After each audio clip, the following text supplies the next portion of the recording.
A historic theater is lost in a fire in Indio. Our Jonathan Oaxaca spoke to people who remember how it was to visit when the movie theater was in its heyday.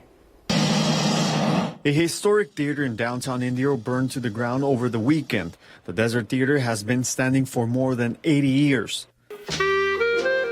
Its grand opening, December 1937, that's the same month Gloria Mendoza first arrived in town from Kansas City at the age of 6. All the years I was growing up, every Saturday afternoon was spent at the Desert Theater. We loved it. All the kids loved it.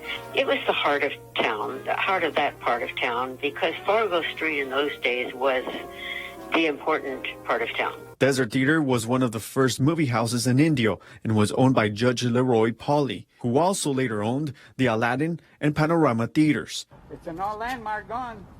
Raymond Romero spent his teenage years coming to the theater on Fargo Street. If I remember, it used to, it had seats, but then you kind of walk down. And then, of course, in the back, it had the balcony, which they called, I think they called the lounge or something like that. These longtime desert residents remember the building with its white coat of paint and similar design aspect to the Plaza Theater in Palm Springs.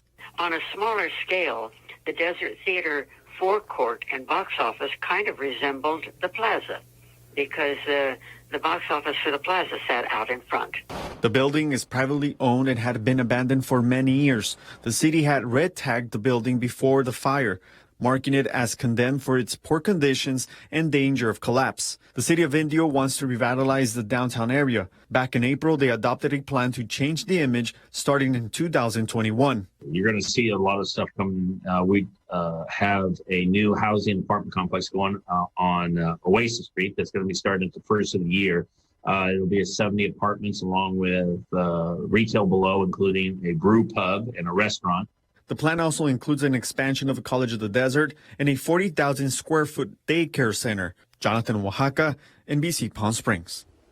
Well, there you go. A little look back and a look to the future.